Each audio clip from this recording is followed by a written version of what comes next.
Is it going to be ready tonight? Okay, awesome. What is going to be the total on that? And I will see you about 5:30. Thank you. Bye.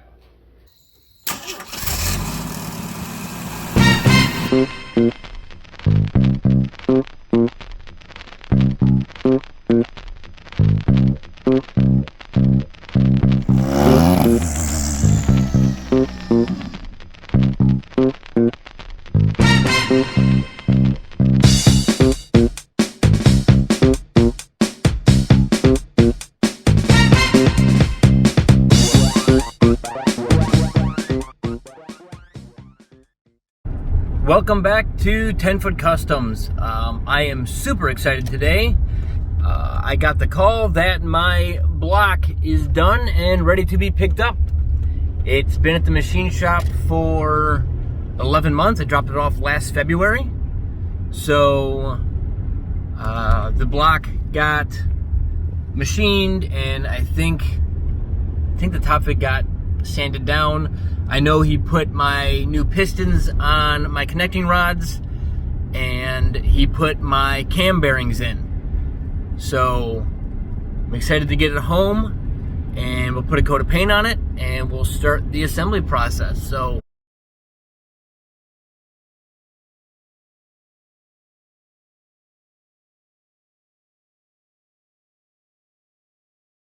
this was supposed to be a super exciting video where I was going to start assembling Rusty's engine.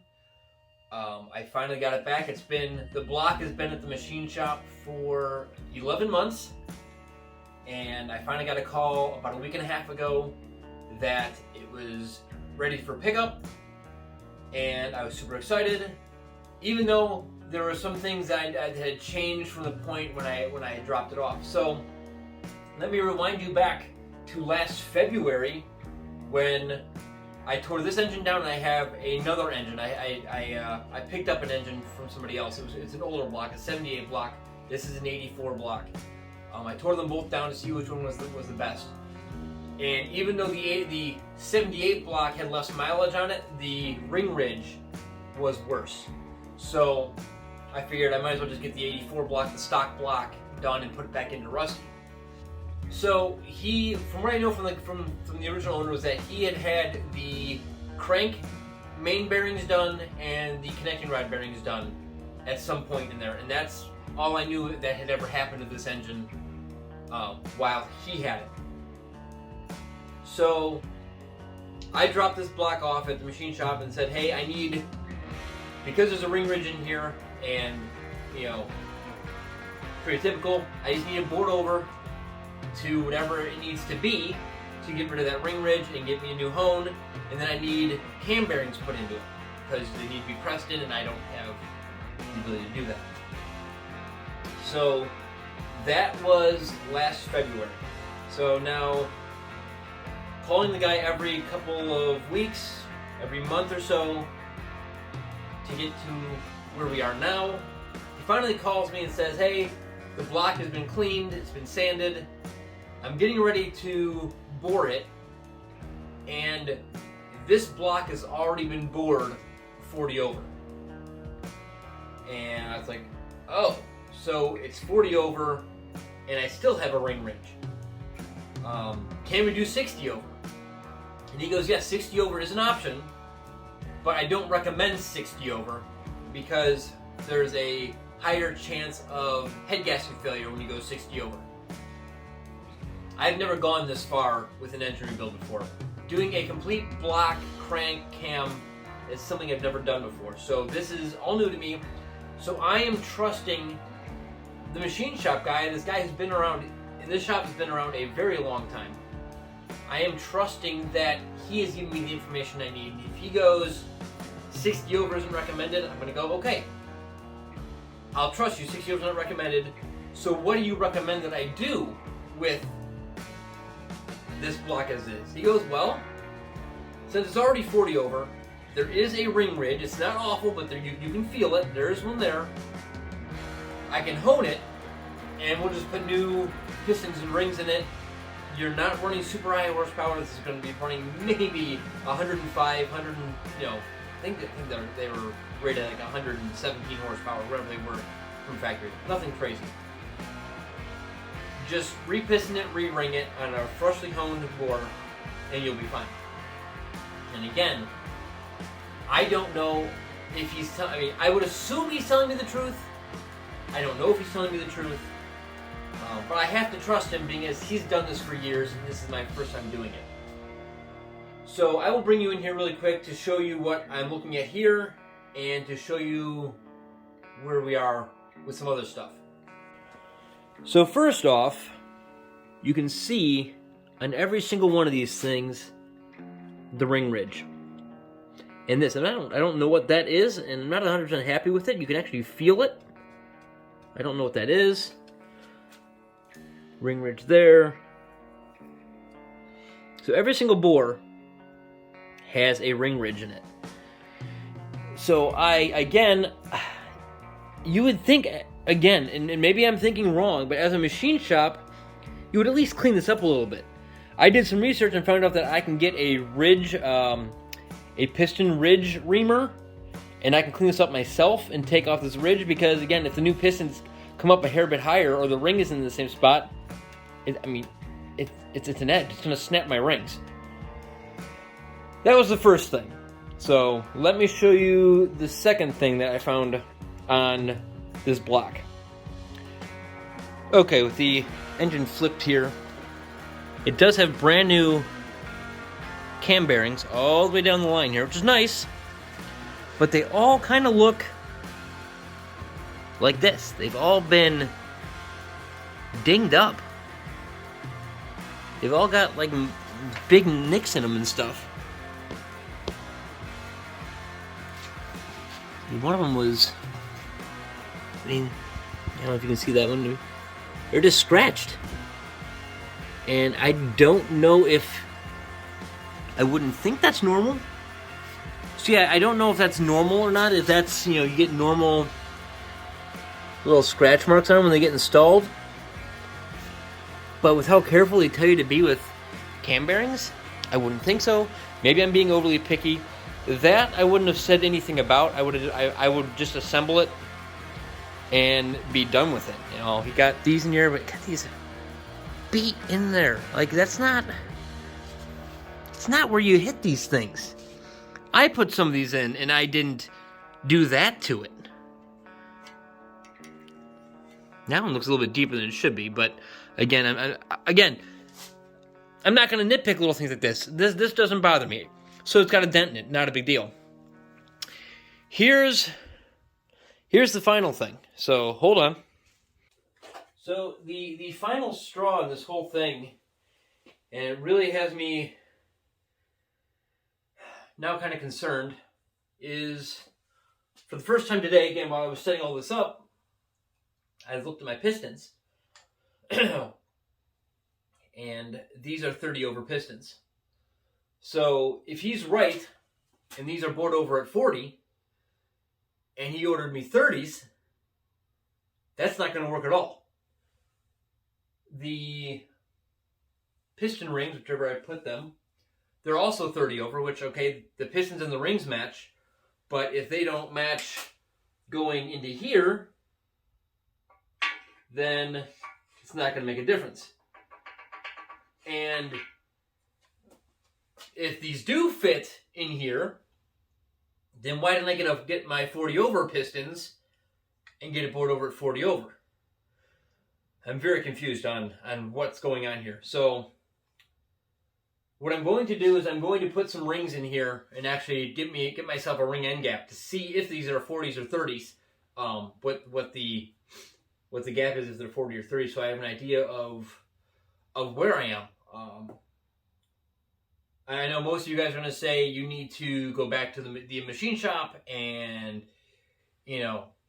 but after 11 months of having it there and getting this kind of quality, I don't know if it's worth going back there again.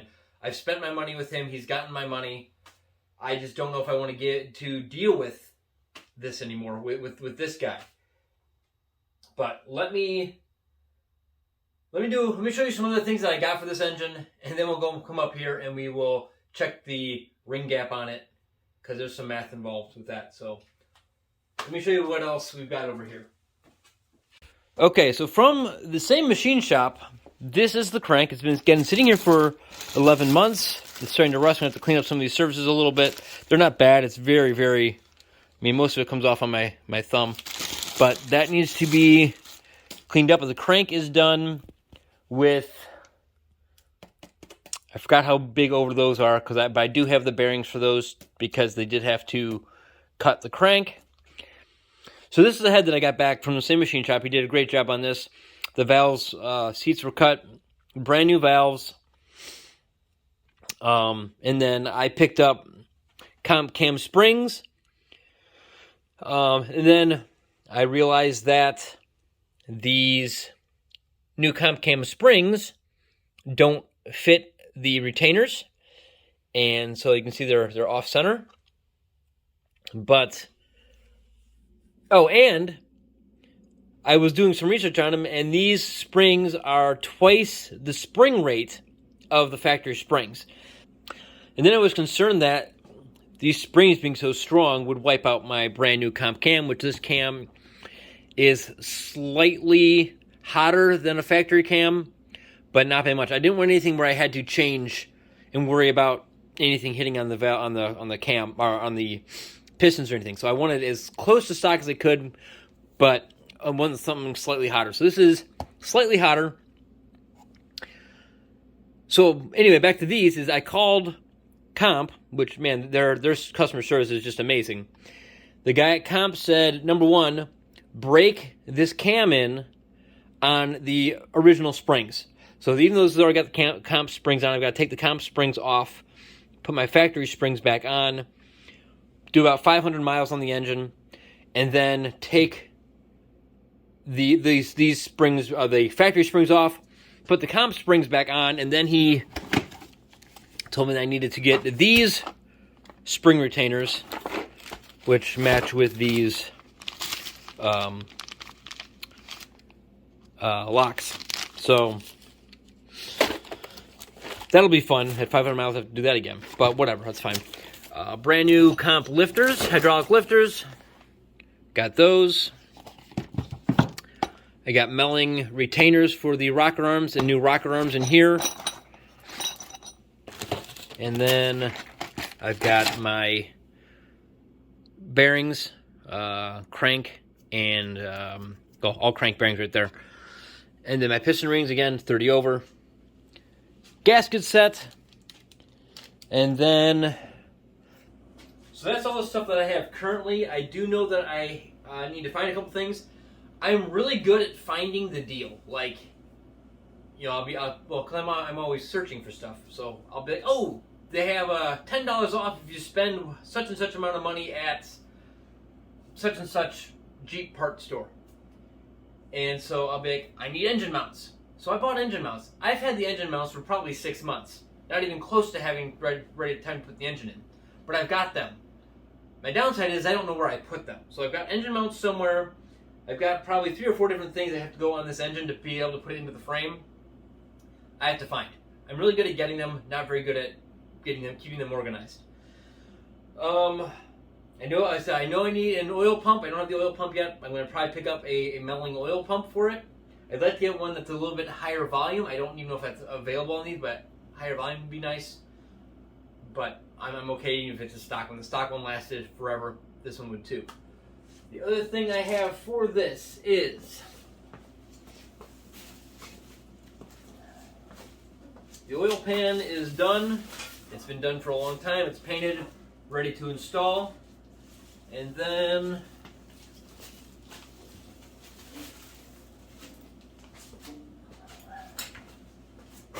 dirty, but I got an aftermarket aluminum valve cover, and then I just cleaned it up, painted it custom so it'll match everything else. This is going to go back to it's not quite a factory blue, but it's the closest I can come up. This is what they call AMC blue at Eastwood. So the block is going to go back to this color as well. The head is going to be black, and that'll probably be about it. And then all the accessories on the front will probably be black or some kind of an aluminum color.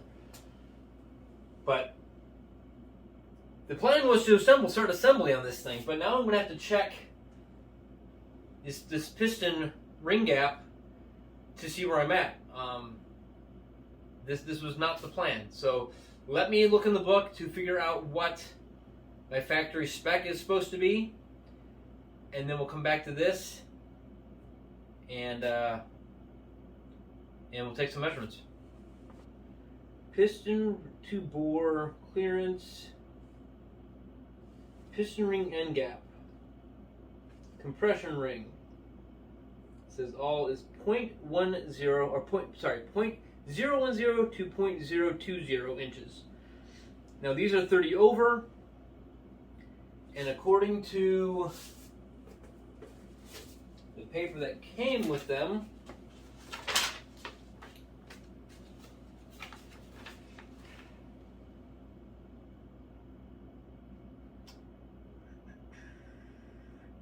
the factory minimum recommended gap, then you increase the gap by 40%. And that's how you find out your ring gap with the 30 over. So there's math involved here, and I do not do that. So let me go talk to the wife. She is good at that. Well, it's an amazing thing to have a super smart wife. So anyway, according to what she just told me, if I follow what the paper came with the pistons, and my piston ring gap for my compression ring is factory minimum of 0.010, compensating for 40% more would make that my compression ring just below the ring groove should be 0.014. Let's find out what we're at. Well, let's get you in here. Okay, so we're gonna take our piston, or we're gonna take our ring and compress it.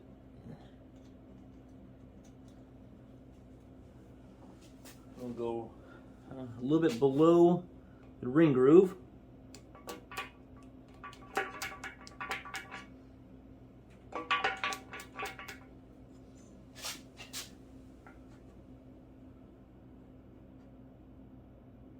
It's pretty darn level. 0.014.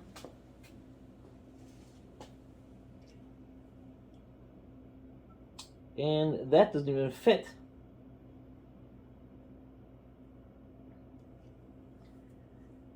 And that's at the most worn part of the bore. Yeah, right there. At the most worn part of the bore, that's tight. I don't think I would run that there. But all it does tell me though is if that fits. Again, that's so stinking tight. Yeah, that's too tight. But what that tells me though, this is only bored 30 over.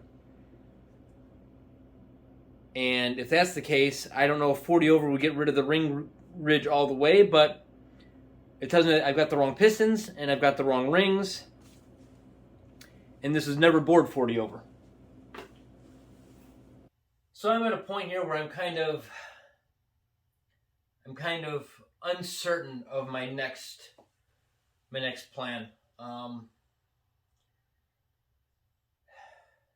I will probably call another machine shop, or take this block up to another machine shop. They're the same one that did my brother's block and got it back to him, and they did the whole short block on it, and he had it back in like 3 weeks, 2 weeks, 3 weeks. It was very short.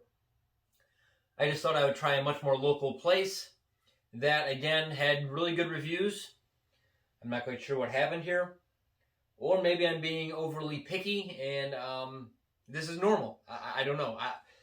I wouldn't put this kind of work out if it was me. But I have very high standards for myself.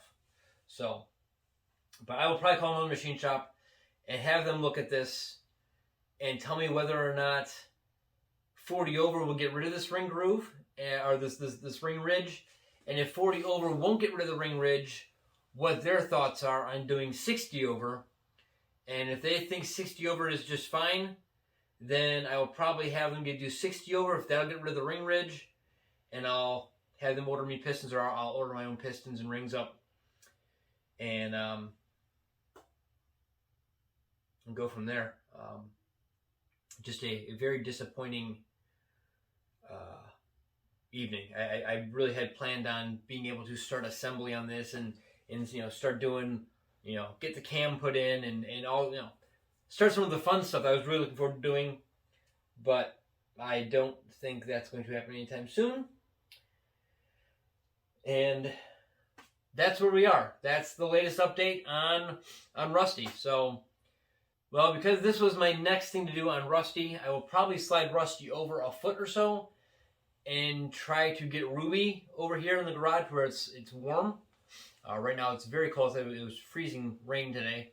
I'll see if I can get Ruby in on this side. Ruby is only 60 inches wide, 5 feet. I think if I push Rusty over about a foot, I should have plenty of room to get Ruby in here. And with her fenders and grill off, I should have room to work on the engine right below the heater. And we'll start shooting some more videos on Ruby. And maybe I can get Ruby up and running and being functional. So, thank you all for watching. Remember to like, comment, and subscribe. And I hope everybody has a great week.